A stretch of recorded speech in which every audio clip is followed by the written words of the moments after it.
So, good afternoon, friends. Today, I want to introduce you three very special doctors, all from different parts of India here today, and they all are doing wonderful work. Let me start with Dr. Pramod Tripathi, who is the founder of freedomfromdiabetes.org. And the Freedom FFD has become synonymous with diabetes reversal in India and has already crossed thousands of patients reversing their diabetes, passing their GTP, stopping their insulin, and going on their path of becoming very well. So, welcome, Dr. Pramod. And the next doctor is Dr. Paawan Wadhawan. Dr. Paawan is a diabetologist, non-interventional cardiologist, and a critical care specialist at Dr. Paawan Center of Diabetes Wellness and Holistic Medicine in Panipat. He's also a licensed acupuncturist, posture instructor in Gokhale method and Alexander method.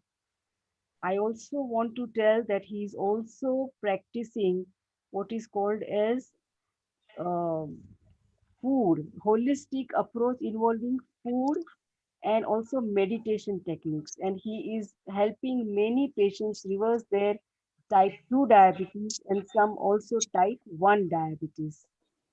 And now we have Dr. Arun Kalyanasundaram, who is intervention cardiologist from US, who is moved now in Chennai, in Tamil Nadu, and he's an American board certified internal medicine, cardiology, and intervention cardiologist. And he has already published lots of papers in the field of cardiology, and also he has authored some book chapters and books in cardiology. So today, now he is in Chennai and he's at the also in Delhi, he's visiting Fortis Escort Heart Institute. So welcome all the three doctors. I'm very honored. I just did a very short introduction, but today the purpose of us gathering is that I would like each one of you to share your experiences about disease reversal. When I became a doctor, I know that I didn't hear diabetes can get better. But the first time I heard, I said someone is not saying it right. I've given insulin, I've given all this medication. I've been a doctor for so many years. How can that be? And then I didn't leave that. I heard it and I heard it right. I chased the doctor, Dr. Neil Bernard. Who is he? He's written a book.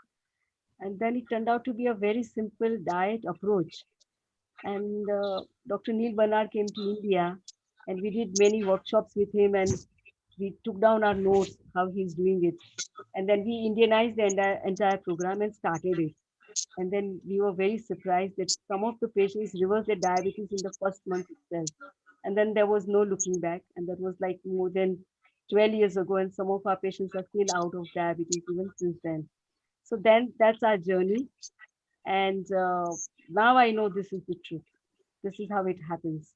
So let's start with Dr. Pramod. Would you like to share how it all happened for you? So, reversal journey for me started with Dr. Nandita Shah's reversing diabetes program, which was all about veganism. And I think once I saw the program, attended it, it did make logical sense. Just that I was traveling a lot that time, so I asked her, what can I do? Because I was doing a lot of corporate work. So she said, pick up these books and start reading. So I read Dr. Perna, Dr. Cousin's, China Study, Dr. McDougall, and many others. And it took me 3-4 months to digest the whole thing. And by that time, we had a residential program where Dr. Rupa, myself, and another bunch of 4-5 doctors attended a reversal program in Pondicherry. That was also nice. Then after coming back to Pune, this was all in 2011, 2012. 2013, I started with one simple workshop, and out of those 10, 12 people, one person became free. She's still free, Savita Atwarne. And then did second, third, fourth. So we had around 200 plus people joining in 2013. Um, Largely, the approach was doing a short 2 hour, 3 hour program, and then maybe some hand holding for around 2 to 3 months. Uh, from 2013, 200 people, we moved to around 3,000 plus people joining the programs in 2014. From 2014, 3,000 plus, we moved to around 18,000 people joining the programs in 2015. Okay, programs were happening. I was traveling a lot across Maharashtra, across India also. But I realized that after the program, what? The challenge for the people is okay, they listen to something, they feel inspired, they do it for some time, but it's a very family bound problem. You know, diet is family oriented.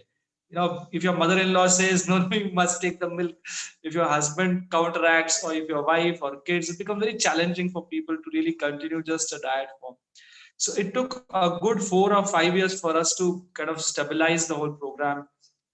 Now, of course, it's very stable since 2017, 18, I would say.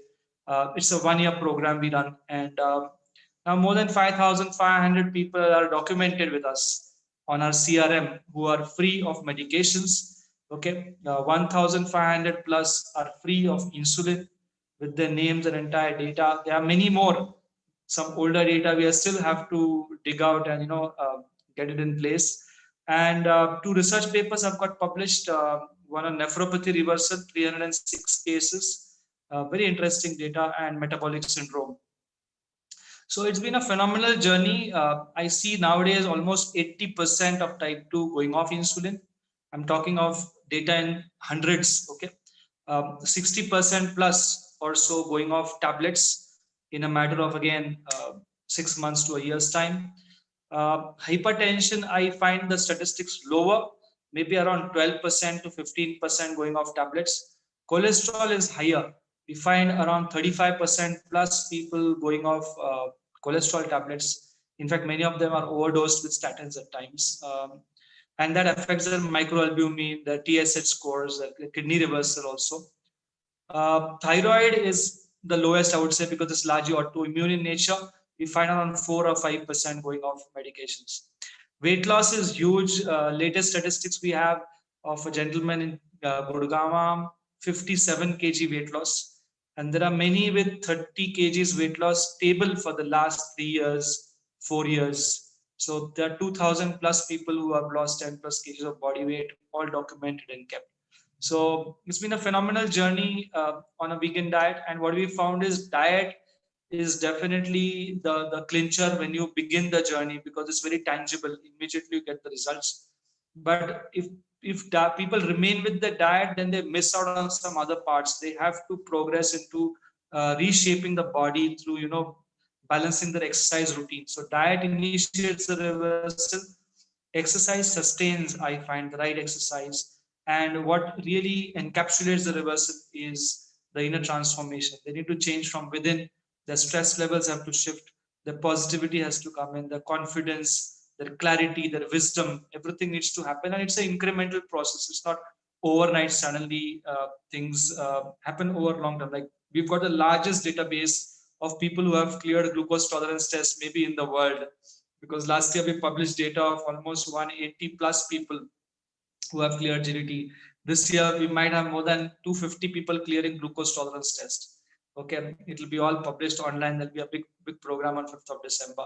So taking people to that level, it requires some discipline, hand holding, problem solving, support, and stuff like that. So that's been the overall journey, and it's an amazing journey. I mean, I would say we are just learning every day, innovating every day, on technology front, on service front, on people front.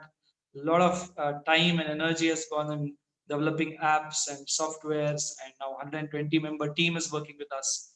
So we're able to provide a service for people across 25 countries now. Maybe more than 200 cities people join every month our programs. So that's how it has been. In short, Dr. Rupa and everyone, blessed.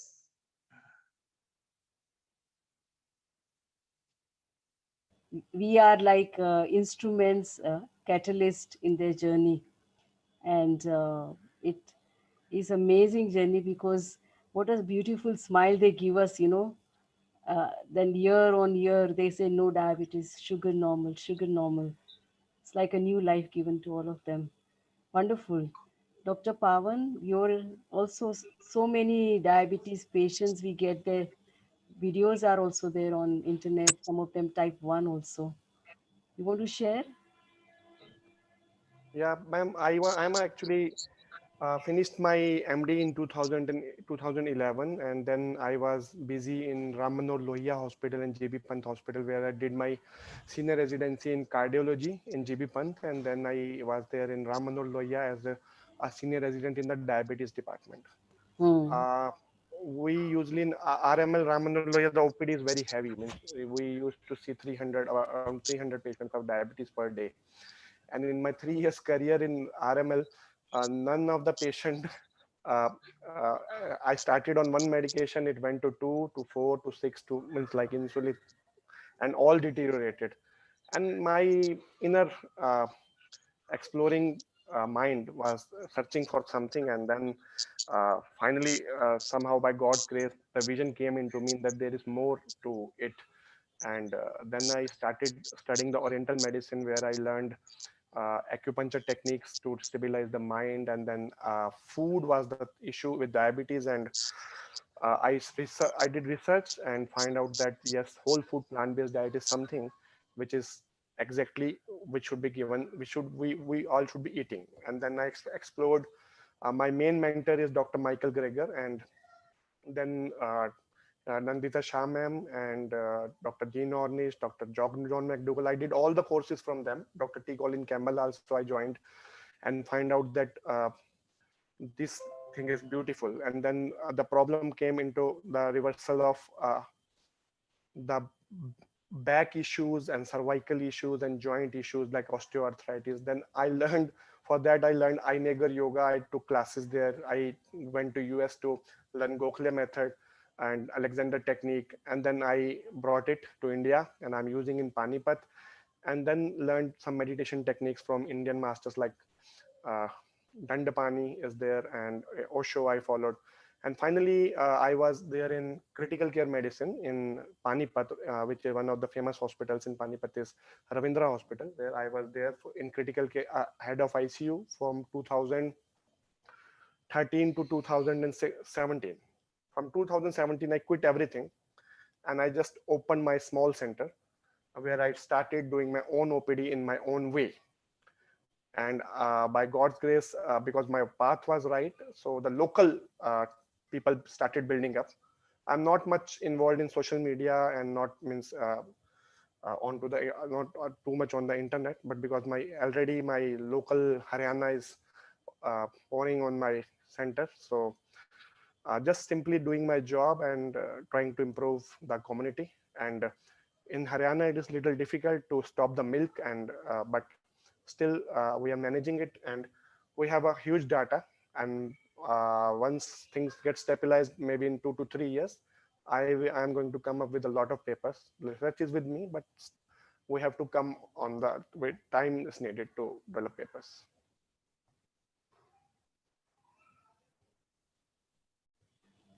You want to share some incredible memories of some of the patients that you have helped?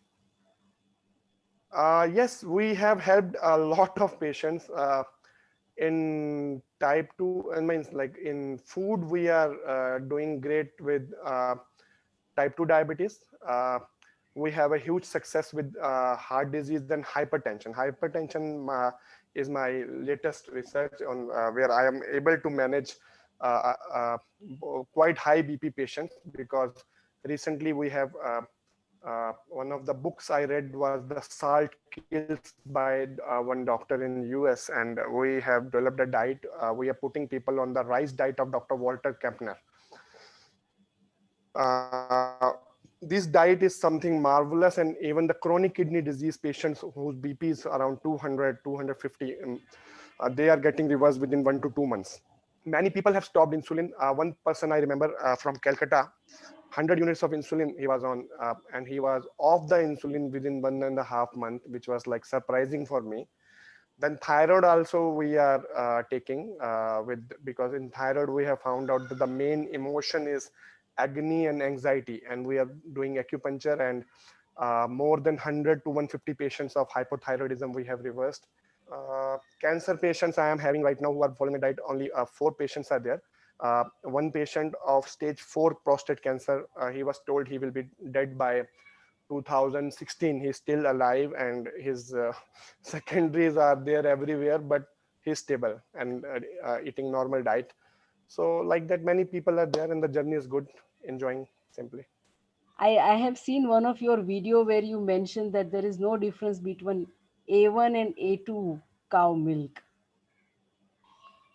There is, yeah, yeah, A1 and A2 common, yeah, because in India there is a myth that some New Zealand company came into the picture, and I have proved, you were in my seminars, and in my seminars I have proved that how A1 and A2 both are bad, and how the, because this I teach to my students, that uh, always look at the end of the study. All the studies which are published on the A1 and A2 milk, you should go at the end of the study and look at the conflict of the interest, and all are funded by those companies, and all of like, these are biased studies, you should not follow.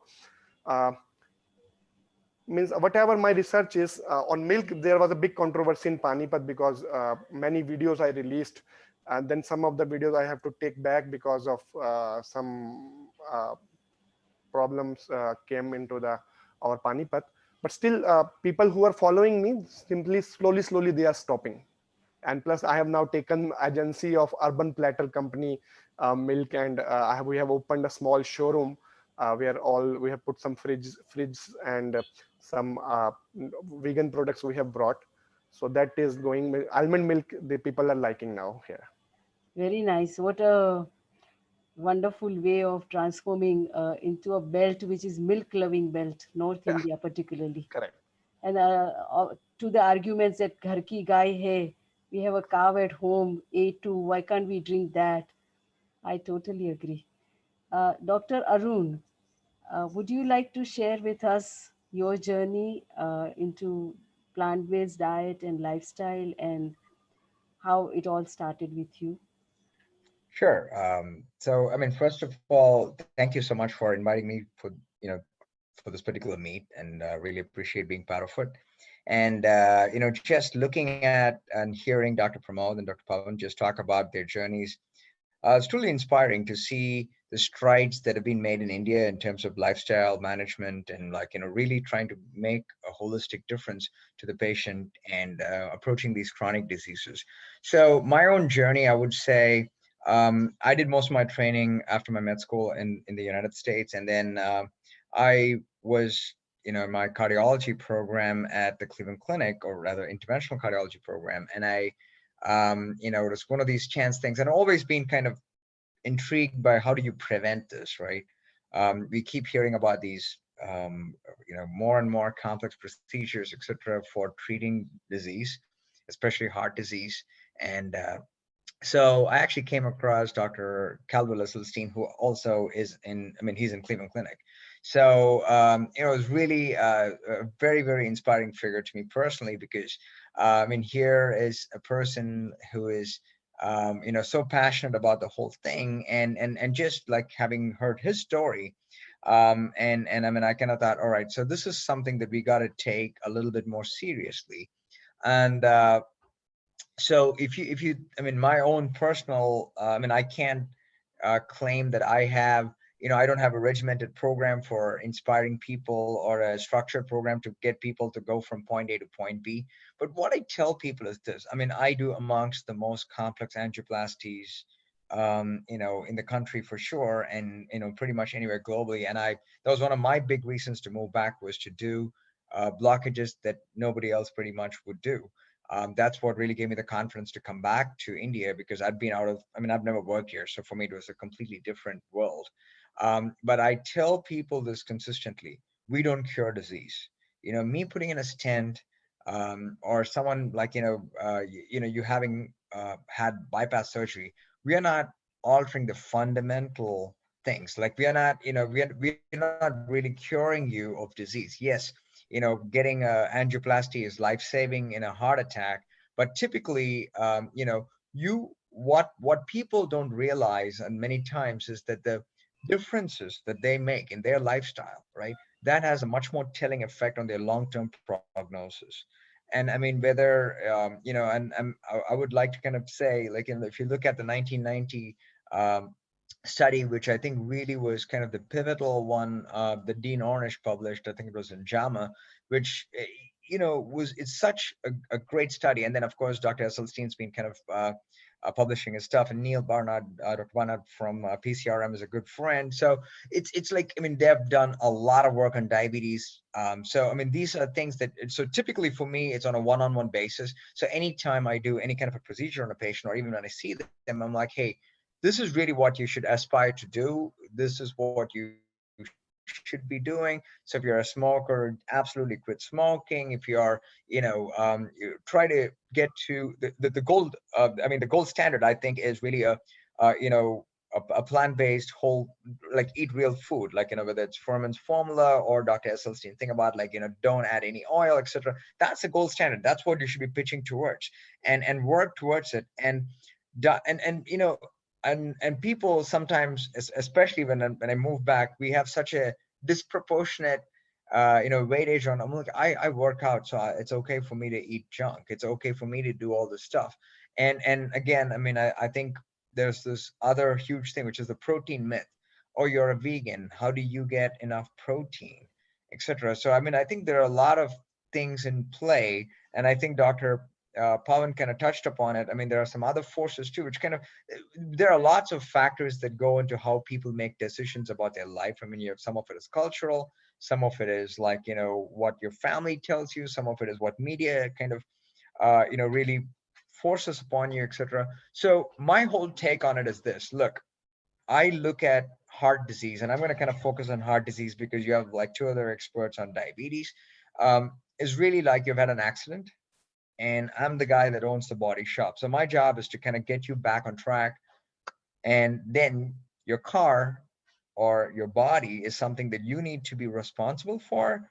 So you still got to drive responsibly. You don't drink and drive. You don't drive rashly, et cetera, et cetera. So I mean, and that is critical. There is an overemphasis on medications, et cetera. I mean, I really look at this as a whole pyramid, right?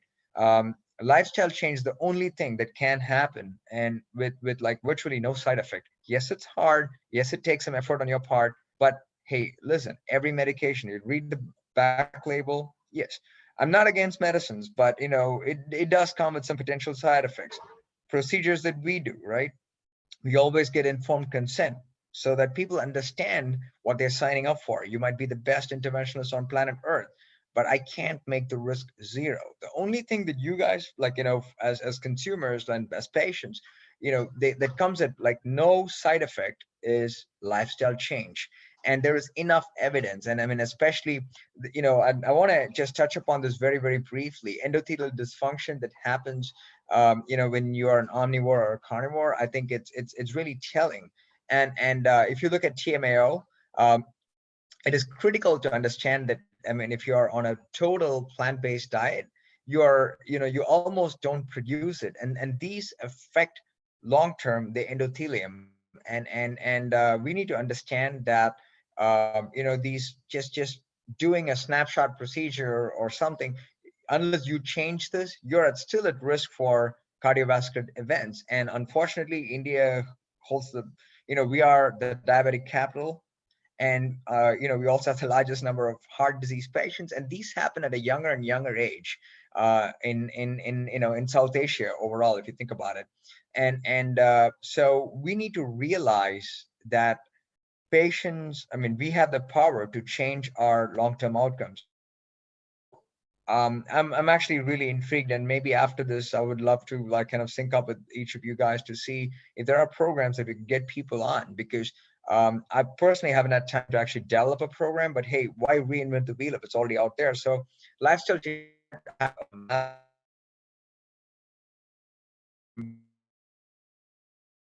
yes, for some people, boom, you could say, Doc, I'm going to quit smoking, no more meat, no more oils, and you're going to change. But for a lot of people, take baby steps, like see where you are in the spectrum of change. I kind of many times have an advantage because I catch people in a very vulnerable moment, like when they've had a heart attack, when they've been told that, oh, I have disabling angina, nothing can be done. So for me, it's a spectrum. I do my part, you do your part, because that's the way you're going to kind of be in it for the long term. Absolutely right. And the problem is that the mainstream medicine knowledge is the mainstream medicine, and everything else is not mainstream. So the knowledge of disease reversal through a simple lifestyle changes is not getting priority. When I was studying to be a medical doctor, that was say 40 years ago, I think pharmacology was difficult subject, and I had to study and remember all those drugs, and there were only three side effects. I was told that write in every drug: nausea, vomiting, diarrhea, if you don't know anything else. But now, in 30, 40 years, I think we have 10 times more medications, the names, the combinations. It has become more complex than even when I was studying. At that time, also, it was quite hard. So, so many drugs, so many diseases, so many perceptions, so many tests. Unfortunately, becoming healthy has become a very complex jargon with multi-speciality, and people are not seeing a holistic approach, a human being with mind, emotions, and body in one individual. And now we can help that person through the lifestyle interventions. Very true. We have come a long way, and we'll have to go back to our basics, I think, simplifying. And the patients just, sometimes they have diabetes for 10 years, and you help them in 2 months. And then they have a huge look on their face. Why didn't my doctor tell me this? For 10 years, I'm taking medication. He never told me this. He never told me anything about lifestyle, diet, nothing. There was a printed chart a dietitian gave, and I just followed, and yet, I never got better. So, our now duty is to tell all our classmates, our colleagues, about all the different research that is available, and how we can carry this further. So recently, I read this story in Times of India with a proper data about the Mumbai Municipal Commissioner had done this data of all the COVID patients in Mumbai, and he showed that 61% of the patients had comorbidity, mainly hypertension, diabetes, and obesity. These were three major.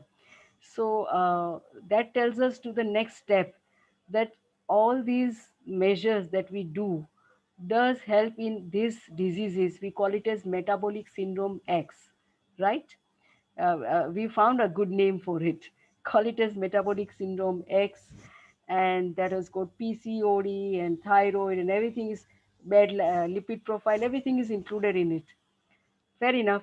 So, how do we now, use this knowledge in current pandemic situation and show the way to people? But it's been 8 months.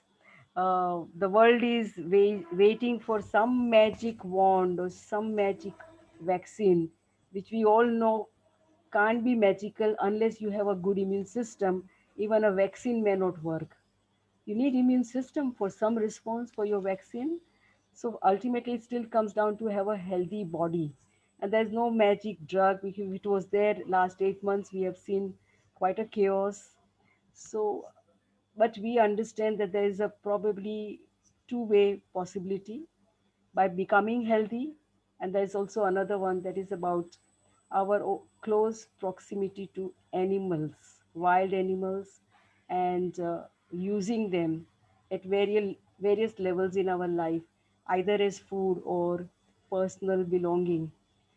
How do we now, move forward in this COVID times? Dr. Pramod.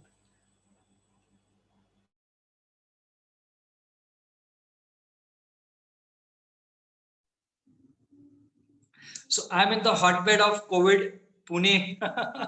I think Pune keeps flashing across the country as one of the biggest numbers of COVID participants.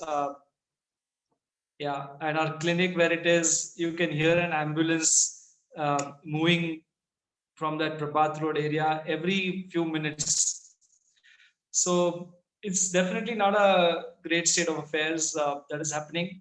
But what I've realized is a few things. Number one is in the last 6 months, we've had hundreds of FFDNs, not only in Pune, but across the country and world, did get COVID. Okay, it came, they saw, and it went away. For all of them, there's been zero morbidity. None of the hundreds of patients of FFD has That's had a casualty, and all very, of them have, very good observation. Very good observation. yeah, all of them have been so profusely thankful for the system, because they all realize that because they were following a healthier plant-based diet and a regular exercise regime with a lot of work on their mind and stress and etc., they were in a much better shape. I guess COVID is going to come and go for many more. It's here for the long run. Just to disclose officially to everybody, even I got COVID. My mother got COVID. My mother is 76 years of age. She's off tablets of diabetes, but sugars can shoot up a bit sometimes. She's been a hypertensive patient. Two of our daughters got COVID. And interestingly, my mother bounced back faster. Okay, my mother bounced back faster out of COVID than me. Um, Thanks to her, again, yoga, which she was doing regularly and following a good diet. Uh, for the last 3 years, she's been regularly exercising. What I've also noticed amongst, again, this needs to be validated from data, people who've been exercising less. Look, diet, definitely we know it helps you to reverse, but exercising less, obese patients amongst the morbid, I think more data needs to come out. If we can get more data on that, we'll get an understanding of both diet and exercise more. And I feel that both are playing a very, very important role. Right now, we're not having the data of those 61%, whether they were vegans, they were vegetarians, they were non-vegetarians, So a lot more of data needs to come out, and I'm sure we'll learn a lot more with that. So message is very simple. COVID is going to come. It's going to go for most of us. We need to take care of the diet, be basically fitter, stronger, to allow it to go away. As cold goes away, it comes and hits you and goes away. Because one of our office boys got it, and you can't really stop the droplets from doing whatever they do. Okay, beyond a certain limit. We were having all the kadhas which were there for a long period of time, which were very healthy and useful. But if it comes, it's going to come. So just keep yourself fit, eat well, exercise nice, and let it come and go. I mean, till the vaccine comes or what happens. So that's the way I see it. There are some things that we can do during that time if you get COVID, which is helpful. But I guess maybe some other forum we can discuss that. Sure. So zero morbidities, zero mortalities, I would say, zero mortalities in literally hundreds of FFD patients who have undergone the COVID infection.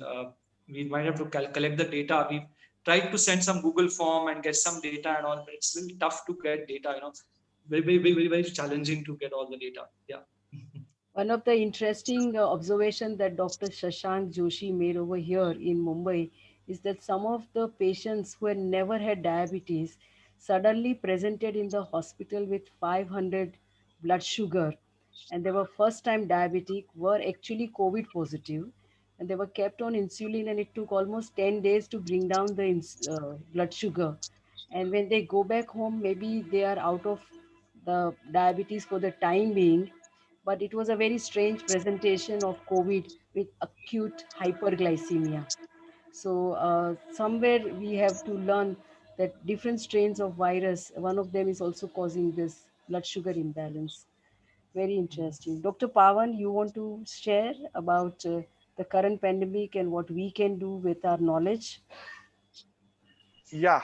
So since past 5 to 7 years, I am taking seminars all over the India, and I am repeatedly telling people that it is the all the greenhouse effect and this calamities which are now occurring more and more. Like you get now more floods, you get more uh, tsunamis and all this, because it is the reason behind which I am which I was repeatedly telling was that it is not the bio combustion of your fuel, it is not the combustion of your fuels, it is the bio combustion from the animal rearing which is causing the greenhouse effect everywhere. And now suddenly the COVID came. And it is given on the CDC. If you go to CDC website, they clearly tell that uh, all the viral diseases are always and always zoonotic. They always start from the animals. And we are promoting here whole food plant-based diet. And if you look at Marburg, it came from the bats. Ebola came from the bats. Nipah came from the bats. Then H5N1 influenza came from the chicken, and MERS came from the camel. And now pangolins and the bats are the culprit, which they have found out that how from the market of Wuhan it started. And these animals are animals we are domesticating since thousands of years. But these viruses like the AIDS, which has come from the chimpanzee, and it has become a big issue in our healthcare society. This has started because of animal farming, animal crowding, which is the issue. Earlier, also people were domesticating the animals, but now, how the story of the MERS is, before, if they say before 2012, when this came, MERS came, the animal farming, grazing of the camels was allowed in Dubai. They can graze outside. In 2011, they stopped the grazing of the camels outside. Camels were kept in prisons where overcrowding of camels happened, and the MERS started from the uh, saliva of the camel. And there's a big campaign by the camel industry they told that they started a campaign that you kiss your camel, rather than when people told that don't go near the camel. So there was a big fight if you look at how it started in the MERS. So this is actually, if this world is on whole food plant-based diet, there would not have been any pandemic. There would not have been many calamities which have come. Like in Kerala, I did my research repeatedly. Now you see that because of the animal food intake, which is very high in Kerala, you are now getting repeated every year. You are getting almost floods. There was a big flood outbreak in last year. And the message is not only prevention, it that you can, means this pandemics only start because of non-veg intake and animal food intake. Animal farming is causing. So mortality in COVID is mostly in diabetics and heart disease and hypertension people. And I'm taking repeated seminars since years and years, which are free to be watched on the Facebook, the how to reverse diabetes, how to reverse heart hypertension and heart disease. In all my seminars, which you were also there, I have given the reference of, I think in the diabetes, my seminar, I have given the reference around 350 journals, which are proving that whole food plant-based diet reverses your diabetes 100% of the times in type 2 diabetes and arrests your LADA and type 1. And around 228 journals I have mentioned in the hypertension and heart disease reversal program, that around 80% of the times you can reverse your heart disease, and around 50 to 60% of the times you can reverse your hypertension. So I think if simply we just change our diet, the greenhouse goes off, the global warming goes off. Global warming is causing big problem. All the floods, all the tsunamis can be prevented. And this pandemic, I mean, this world is now suffering like anything because of one meal where the bat transferred its virus to pangolins, and that pangolin was eaten. I have the photo of that shop where that meal was eaten and from which it started. So means simply changing to whole food plant-based diet is the final solution. I mean, why this is kept hidden, I don't know, because it's all about the big industry game. It's all about the big milk industry, big pharma companies, and that nobody is interested how to promote this prevention. They all are interested in selling drugs. They are all are interested in selling masks and things which makes money. So simple promotion of whole food plant-based diet can change the things. Wonderful, really very good observation. This is the root cause need to be sorted out. There's a sentence that I read that it's really not about the animals, but it's how animals are kept. That has changed. In India also, if you see earlier, the cows were kept in the houses, but each house had one cow. They will worship the cow. The cow will not be given any oxytocin injections. And I have recently done a survey that in Iceland, if you see, difference between Finland, India, and the Iceland. In Finland and India, we have cow breeds, we have dairy industry, we have a lot of diabetes. In Iceland, they, from in 2006, they told to the world that no breed will come, no cow's breed will come in Iceland, and they eat a lot of cow's milk. Still, the rate of diabetes, rate of uh, cancers, and rate of autoimmune disease is very low in Iceland, because they rear their animals in their houses. Everybody will keep the animal happy. They will respect the animal. This is something about means harming animals, means like crowding of the animals, which is causing the problem, and then using industrial breeds they are using, and then giving chemical injections to the animals. So this is what we should think about it. Also, the two-thirds of the all the pharmaceutical medications are actually used for the livestock. This is what I heard about it. Yes, all the livestock, because they are overcrowding. So now there is Yeah. hygiene is not there. They all will suffer from different disease. Means if you keep 10 people in one room and they are doing shit there and eating there, they will develop many diseases in 1 week.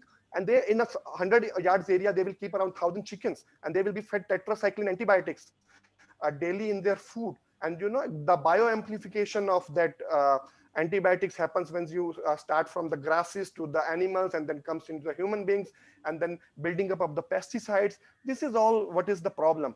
If this world was mostly focused on whole food plant-based diet, there must have been no COVID. And I'm recently going to take a seminar in this month only on COVID-19 and the future pandemic. My guess is next pandemic is on ready. Maybe Chicken. in 2 years you are going to get one more pandemic if From people are chicken, not I going think. to change It will to come whole from food chicken. plant-based diet. Agree, totally. It is Uh, pandemic has started. I am going to tell you, it is started in the USA, in the pigs. It has started, Pigs, and okay. that they have done in circulation journal. They have given that virus is only 2 spikes away from the mutation in the pigs, and it is going to jump to humans. Hmm. So there is a very good statement that I usually use is that what is the food of your food? What is the food of your food?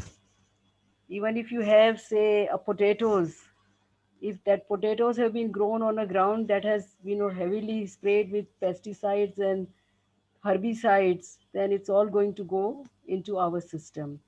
And the same goes for the dairy, and if the grass is also having a lot of pesticides, same goes for also all the animal agriculture, farmed animals. What have they eaten? That if surely I'm going to eat that directly, right? Right, right, Dr. absolutely. Arun, you want to share? Sure. I mean, I think that's kind of a tough act to follow, Dr. Pramod and Dr. Pawan. Like, I mean, first of all, I think they made some excellent points. So just to kind of give you my 2 cents, I mean, I completely concur, right? I mean, this is not the first pandemic. It's not going to be the last. Unfortunately, with increasing interaction between humans and animals, and the nature of the relationship, I think it's more and more it's just a question of time before we get more and more. If you look at kind of the frequency of these pandemics, right? I mean, you had SARS, MERS, now you have COVID-19, and I mean, it's bound to happen. We are, and I think he very beautifully talked about factory farming. And here's the thing, like when you have huge numbers of animals in such a stressful environment, it lowers their immunity. It creates a breeding ground for novel viruses, etc., to kind of crop up. And the increasing interaction between humans and these animals, the jump is very, very easy to happen. So I mean, and we are traveling so much in today's day and age, it's very hard to isolate and prevent pandemics. The other point too that I kind of want to bring to attention is with the rapid deforestation that we have. I mean, we are getting exposed more and more to animals and pathogens that we never would have. Like, I mean, we keep reading, and I mean, very few of us actually do something about the Amazon forest being deforested and all this stuff. So I mean, it's there are so many potential points of interaction between humans and animals, and in a not so congenial way. And it's this is just a question of when, not if. And I think that's an important point. Um, and hopefully, I mean, as a species, we realize that, hey, yes, just because we have a bigger brain doesn't mean, I mean, you kind of really have to use it astutely, and hopefully we learn from the lessons of COVID and all these multiple pandemics that have happened in the past. What can we do to change? I mean, I think, Dr. Paawan, very, I mean, he kind of just cut to the chase, said, hey, the whole world switches to a whole food plant-based diet, we're going to be much better off. Couldn't agree more. I think we need to take the repercussions of our actions a little bit more seriously. And I think every person, hopefully, that watches this does some introspection. Hey, am I doing what's right for me? I mean, it's a no-brainer. If you really think about it logically, it's better for me, it's better for my immediate environment, it's better for the world, it's better for other sentient beings. I mean, it really makes sense. Now, the other point that I want to touch upon is, all right, now we are still in the midst of a pandemic. Yes, do your social distancing, do your mask, make sure you're careful. If you have comorbid conditions, be more extra careful, etc. But I do believe, and I'm kind of curious to see what data comes out of Dr. Pramod Tripathi's research in terms of what diets do help. But the one thing that we do know, and we don't need to do more research for this, is that clearly when you are on a diet as we are talking about, which is a whole food, like plant-based diet or a vegan diet, in other words, your risk of chronic diseases, right? I mean, obesity goes down, diabetes goes down, hypertension goes down, your risk of heart disease goes down. I mean, it's really a way of kind of disease proofing ourselves. So I mean, if you need more impetus to change, I think now is the time. And clearly, again, not to downplay the effect of exercise. I mean, people do need to be active. You need to go out, do this stuff. But I think, kind of going back in time, the father of medicine, Hippocrates, said it best, like, food is thy medicine. I mean, you really have to do what's right for you. And it's the simplest thing that we could do. COVID times, I mean, I do think we do need to be extra careful, work on your immunity, whether it's yoga or exercise, whatever you're doing, definitely do these consistently. Also, make sure you eat responsibly. And if you do have other comorbid conditions, working on your diet will definitely help with all your other comorbid conditions. So, I mean, I think moving forward, uh, you know, post pandemic, I think it's important that we don't forget the lessons that we learned from this. Definitely be more responsible for your health. There are lots of tools. I mean, it's really heartening to see, doctors like Dr. Pramod, Dr. Paawan, Dr. Rupa. I mean, you guys have taken the bull by the horns. You're like working on, really helping people change. I mean, I do it more on a one-on-one basis, not necessarily in seminars, but I'm so glad. I mean, would love to participate. And I'll give you my 2 cents, because we do whatever we do at a high-end level. It's really like it's a tertiary. It's like you've failed the first, second, third, and you ended up in a heart attack. Hey, I can help you.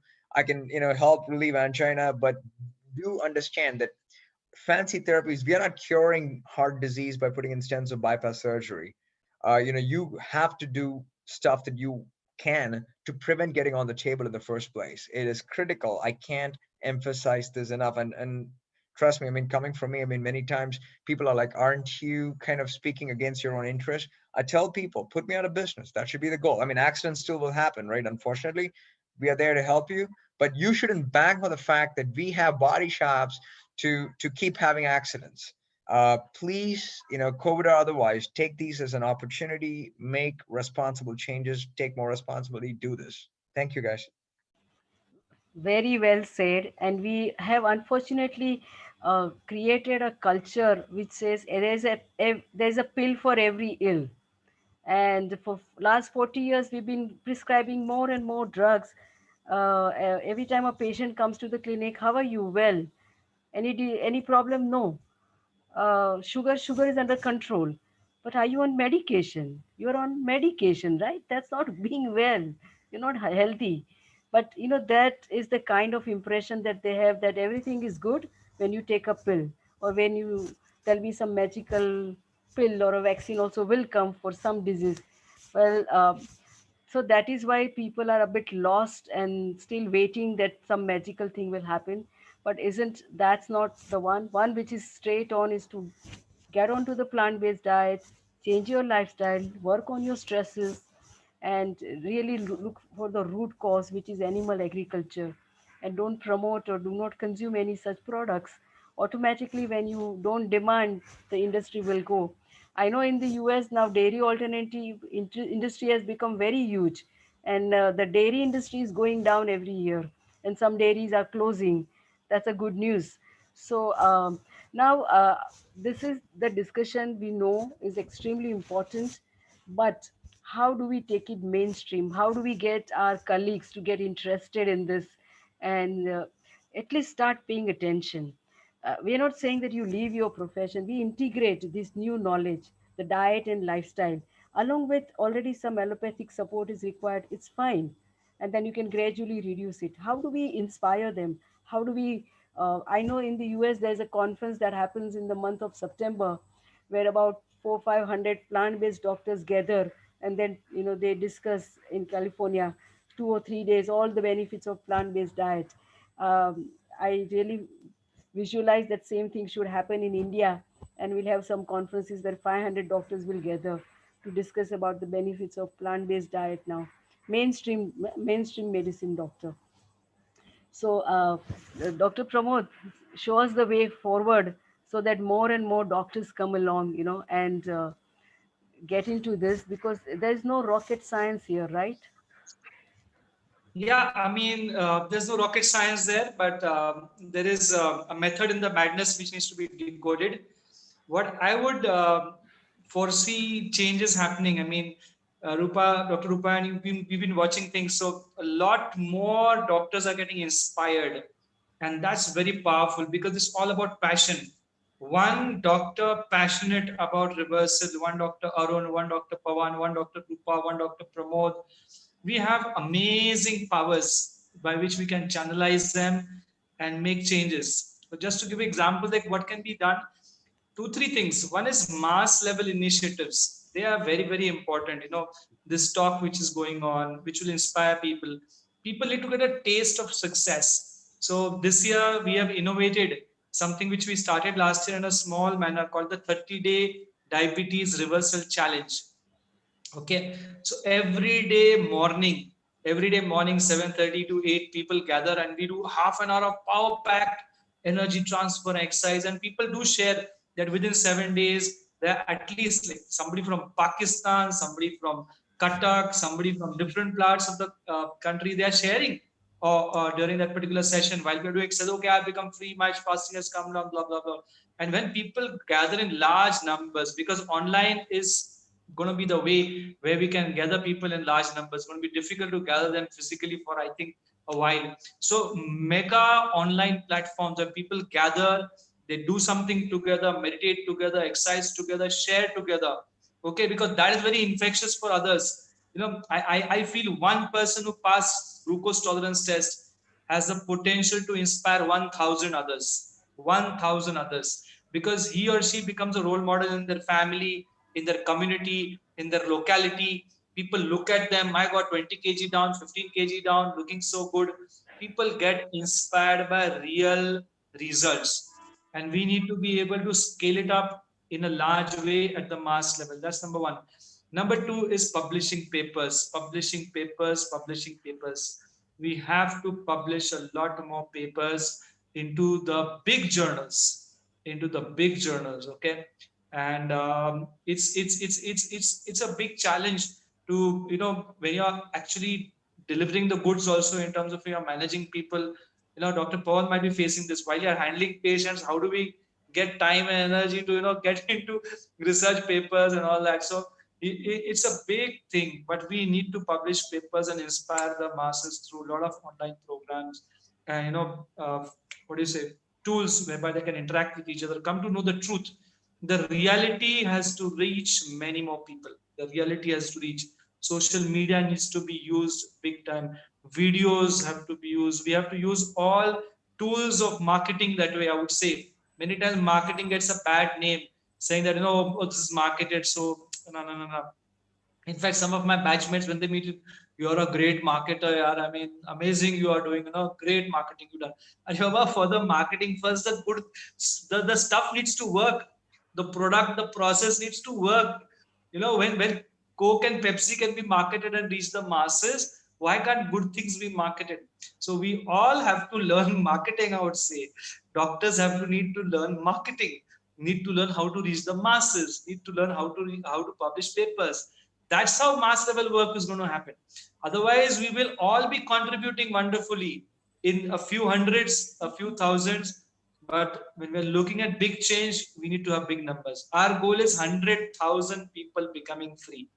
And it's going to be it's already a fun journey for us. And I also look forward to connecting with Dr. Arun, Dr. Paawan. Um, do share the numbers. I do want to kind of just have a heart to heart talk of what else can be done together as we move Sure. forward. Together, yes, the energy becomes stronger.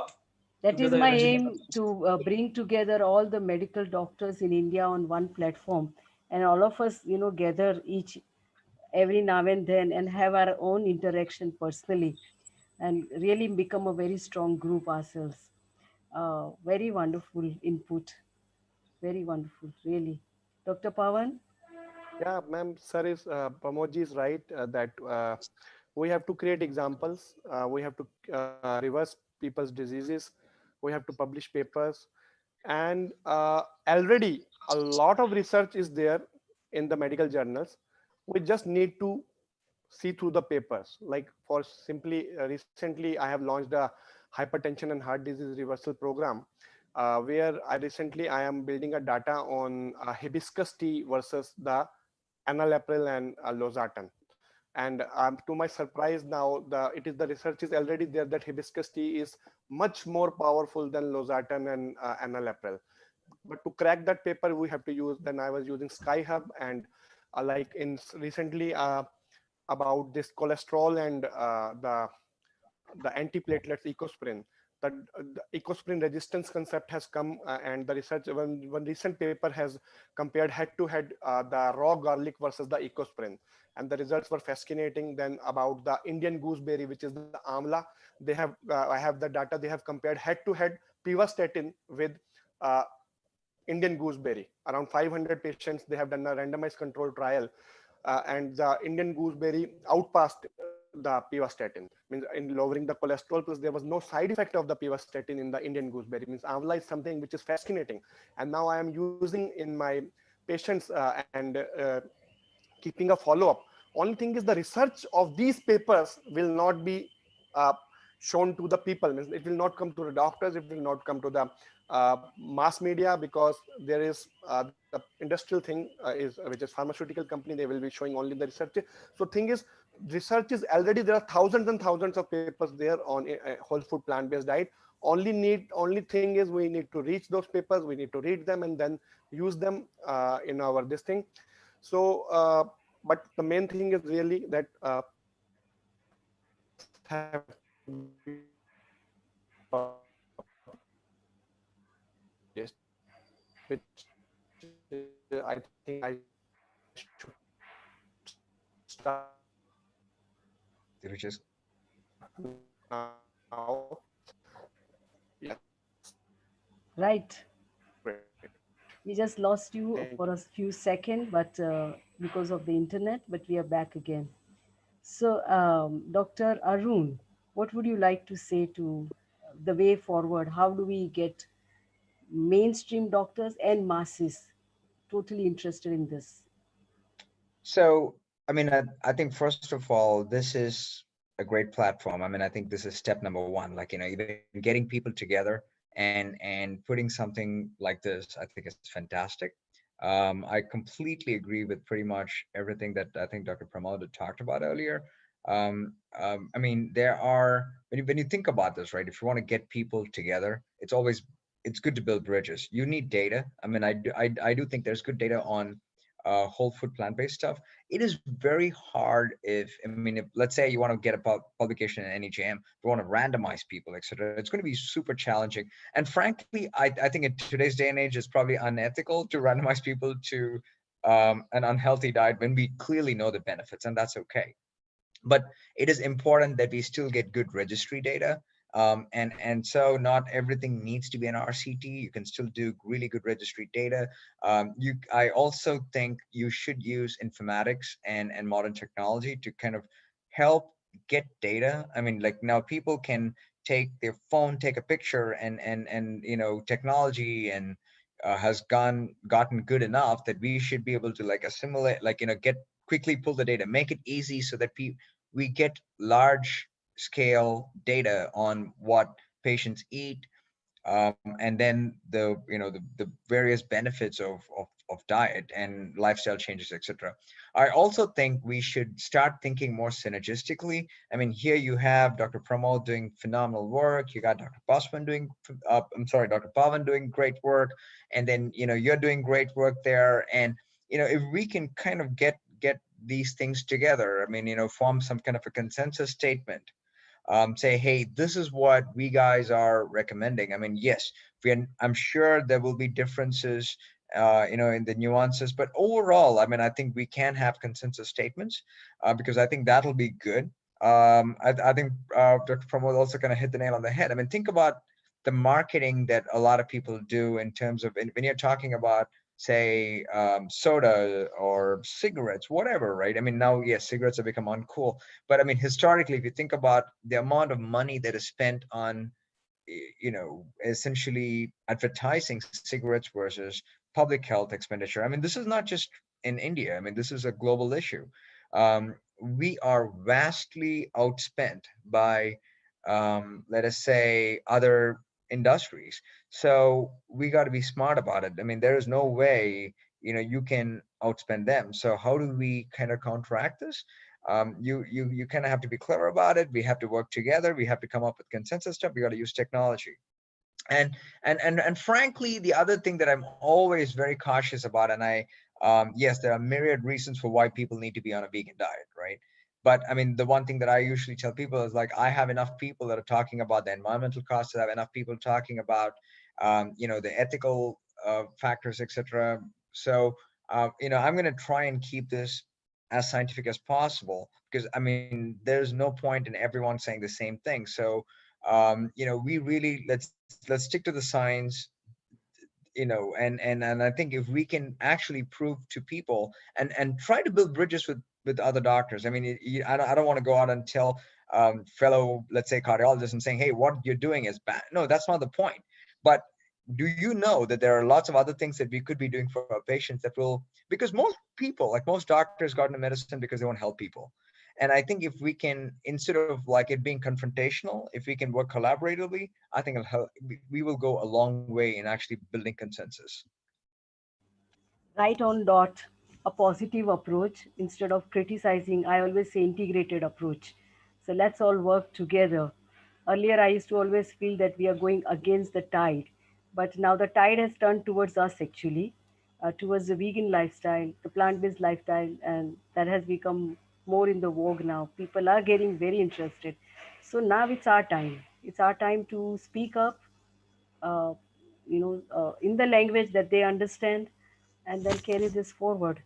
What do you all say, right? Yeah, since you all are Absolutely. muted, yeah, I can No, only see your thumbs up. no. Yeah, guys, let's just kind of get unmuted, and Yes. Yeah, I think we're towards the end of the yeah. symposium Oh, anyway. yeah. Yeah. It's just that, like, I definitely know that my colleagues will understand better if we tell them in the language that they understand. And Right. let's not criticize them, because we come from the same field. We know that everyone is victim of some information that is probably supplied by some marketing agency or some media that needs to be re-examined. So as Dr. Pramod said, we need to really become also good in marketing our results, and tell the stories properly. Such beautiful stories we have. And that's the thing. Why shouldn't the whole world know about this whole thing? So that's wonderful. Thank you very much for spending your Sunday afternoon sharing wonderful thoughts. It's going to be a memorable recording for us. And I really, I'm very thankful that we can let this message go to the masses and the doctors.